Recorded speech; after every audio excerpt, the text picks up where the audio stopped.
In this video we have everything you need to know about OP12 Rayleigh, covering the playstyle and how fun the deck is, the key cards in the deck, the price of the cards, the tier and meta viability of this deck, overall difficulty, and then the matchups of every single OP12 deck that may be meta, saying if first or second is better, and giving a general guide on how to play the matchups. The leader's effect is under the rules of the game. You cannot include cards with a cost of 5 or more in your deck. Activate main once per turn. You may reveal 2 events from your hand. Up to one of your characters with a base cost of 4,000 power or less gains plus 2,000 power during this turn. At first glance you may think this effect is really underwhelming, but let a fella get into this deck and you'll see how gas it actually is. First off, the deck's playstyle. As with the leader's effect, saying you can't play cards with a cost of 5 or more, this deck focuses on low cost Red Rush and Swarm whilst utilising red hacky events. As is usual with Red Rush, it is incredibly aggressive, hitting hard rather early.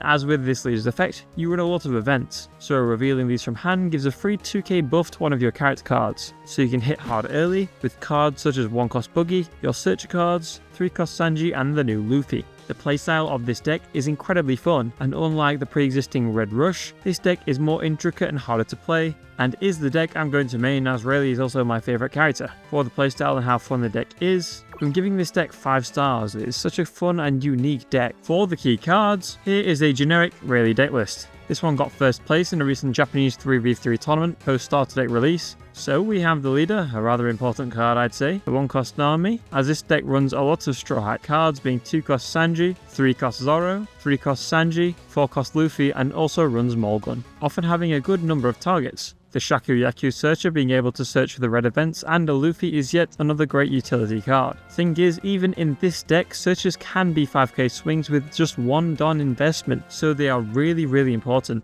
The 1 cost Buggy is so important in this deck, as it is a generic event searcher, and also can't be killed by slash attribute cards. So with the meta behemoth of OP12 Zoro being ever present, this card just won't die against it. Also being a 3k body, in this deck that is a great power, as leader effect makes his 1 cost card a 5k swing naturally, and this card is just so good, and is now confirmed to not be rotating in the future, which is great. The 2 cost Sanji is a 2k and a great card too, as it avoids Shu Buggy so it can still swing, and for taking a life, being a 7k swing without leader effect is incredibly strong. Next we have the new 2 cost Boa. It has the same on play as a Shakuyaku, searching for a Luffy or an event, but also has an activate main of giving 2 rested Don to your leader. So you can buff this to swing 5k, then swing 7k with your leader. It is such a strong card, and in my games as Rayleigh, I often run out of board space because I'm swarming too much, so this card is great in creating space without anything going to waste. The 3 cost Sanji, holy moly this card is insane in this deck. On your turn it's a 6k swing or an 8k with leader ability, and on KO, drawing a card. This card is such a valuable cog to keep this deck's hand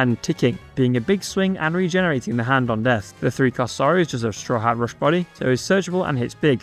It can't be buffed by the leader ability however, so it does have that drawback. Then we have the new 4 cost SR Luffy. This is the boss monster of this deck funnily enough, and the most important card. On play, reveal 2 events from your hand. Play a 3k or less body from your hand and give a rested Don to your leader, and then with 2 Don attached anywhere on the field, this card just gains 2k power. This card can be buffed to 8k with leader ability, and can help swarm the board with loads of cards like Nami, Shakuyaku, Buggy, Sanji, Boa, 3 cost Sanji. There are just so many options, and with some being searchers can be used to regenerate the hand as well. This card is just insane. And then we have Kid and Killer, your lethal lad swinging 7k naturally with Rush if your opponent has 2 or less life. So after you've simply aggroed your opponent down, this card is a low cost big rush swing to catch your opponent off guard, and just being a great finishing body too. Now we have the events. To never doubt, this is power is essentially just Diablo Jambe for your leader, that also has 2k counter just naturally. Yeah, this card is quite good. So when your opponent is at 0 life, this card is a GG, unless your opponent has a GGG and 2 Don up. Next is Observation Haki. This card doesn't have 2k counter, but is a generic event searcher and also searches cards with a cost of 3 or more. So the Sanji, Zoro, Luffy, Kid and Killer, and all events, including this one too, are searchable. The event, Conqueror's Haki, is the most busted event in this deck.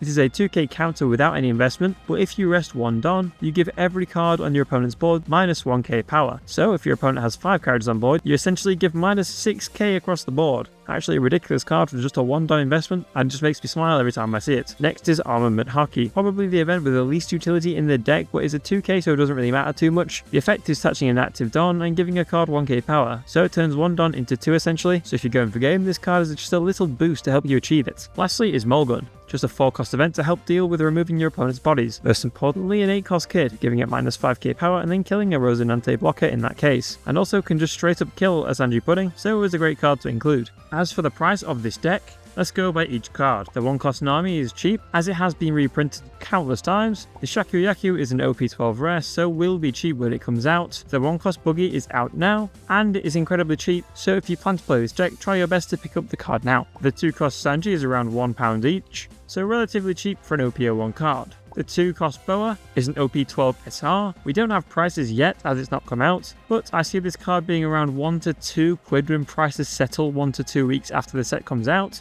As of release, it will be more expensive due to release prices being a little silly sometimes, but I don't think this card will be that expensive even with pre-release prices. The 3-cost Sanji is around £4 UK each and will not go down as I don't believe it is being reprinted in PLB2, I may be wrong, but I don't think it is, so pick these up now if you can. The 3-cost Zoro is around £2.50. The best time to pick them up is probably now. The Luffy again has not released yet, but I imagine being around the same price as Boa and possibly a bit higher. On release, I'd probably say double Boa, about £4 each, as it is such a busted card, but it will decline quite quickly. Kid and Killer actually surprised me when I looked up the price, as the cheapest is £3.50, so it is actually quite expensive for a rare, but it is an EBO1 card that is not being reprinted, so that does make sense I guess. As for the events, they are all rare and below, so will be extremely cheap upon release. In the UK, Mulgun is £5 each at the minute, so if you didn't pick up a starter deck 21, now will probably be the best time to buy them. In total, as of today, this deck would cost £45.50, with the extra SRs, Boa and Luffy at release probably inflating the price by around £20 to £25 I imagine. So in total, around £70, which is really not that bad for the deck this fun.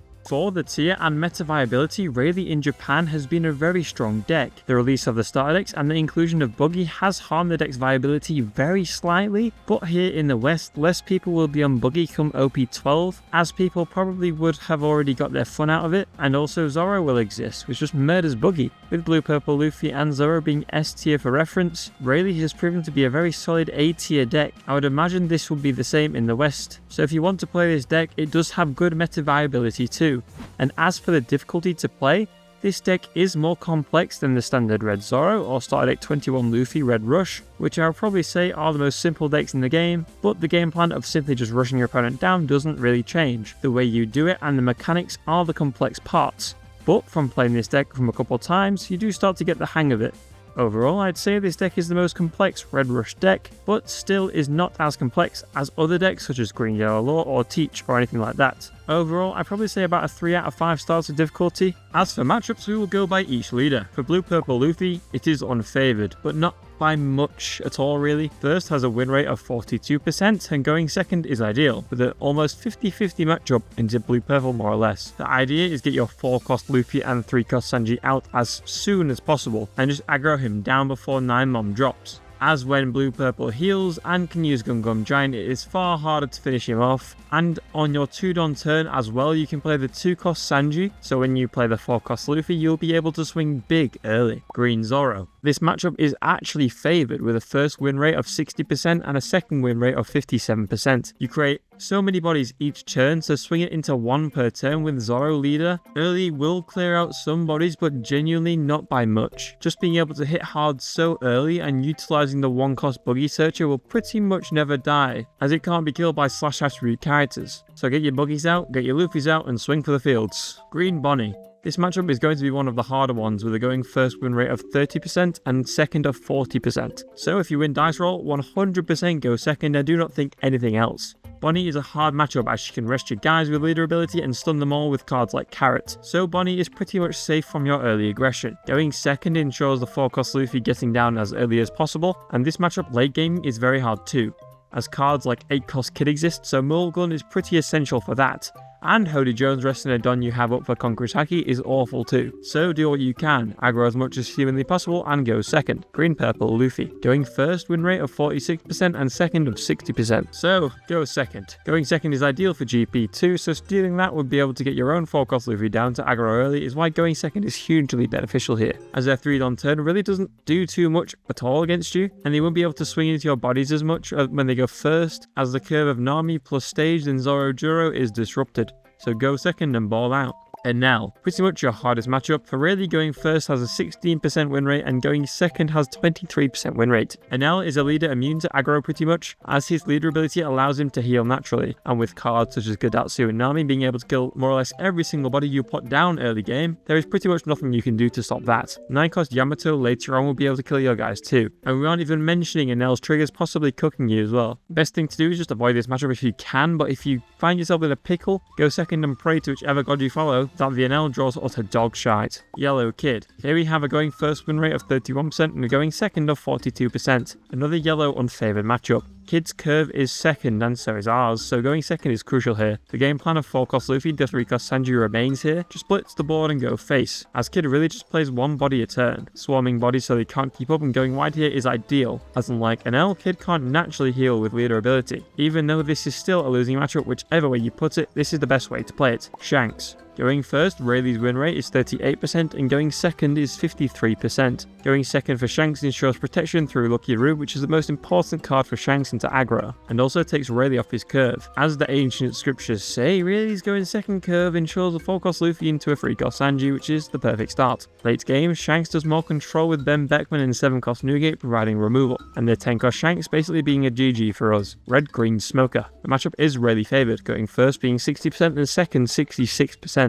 Smoker suffers early game to aggro a lot, so getting our Luffy down with another body really hits hard early on, and for Smoker it's really hard to recover from that. In OP12, Smoker has started using a slash build too, so if you notice your opponent is using a slash build, get your 1-cost boogie down and smile at them menacingly. Black Purple Luffy. This matchup is Rayleigh favoured. Going first and second is only 1% different, being 59 and 60% respectively. I believe this is due to our second curve being so strong against 4 life leaders, and going first steals their curve. Black Purple Luffy's hope is to use Gum Gum Lightning to take care of the 4-cost Luffys, and early on Black Purple does really struggle. I would say go second here though. Mulgun in this matchup is great too, as it swiftly takes care of a Luffy Black Purple relies on. Kalgara. For both decks, going second is better, with a 52% win rate for Rayleigh and a 47% win rate going first. This matchup is aggro into aggro, so go second, do what you do best, and 4-cost Luffy them to death. Kuzan. Going first has a win rate of 44% and second 59%, as both decks have curves of going second. Kuzan is a very bulky deck, with access to Gravblade can pose a problem. But if we go second, their curve is heavily disrupted, and as they can't play 4-cost Borsalino and 6-cost Kuzan on curve, so by the time that they can actually play this Kuzan, we could have a full board so it won't actually do too much. And Kuzan does not really have a good 3 or 5 Don play into Rayleigh at all. Koala. Going first for Rayleigh has a 50% win rate, and going second has a 72% win rate, which is so high. This is because we get our curve and stop Koala getting hers. On 4 Don, Koala plays Hack, which is really strong against us as it can block an attack and kill another body we play. Going first means by the time they actually play Hack, we have a lot of bodies on board through the 4-cost Luffy, so even though we do lose life from playing the Luffy, it won't really matter at all due to them being on less life through our aggression. Koala also won't be able to play the 6-cost Robin or 6-cost Kuma going first until 7 Dawn, and won't be able to play Dragon until 9 Dawn. So Rayleigh pretty much balls out going second here. Buggy. Funnily enough, despite what you think, this is actually not that bad for Rayleigh. Going first has a 51% win rate and going second has a 43% win rate. Essentially here,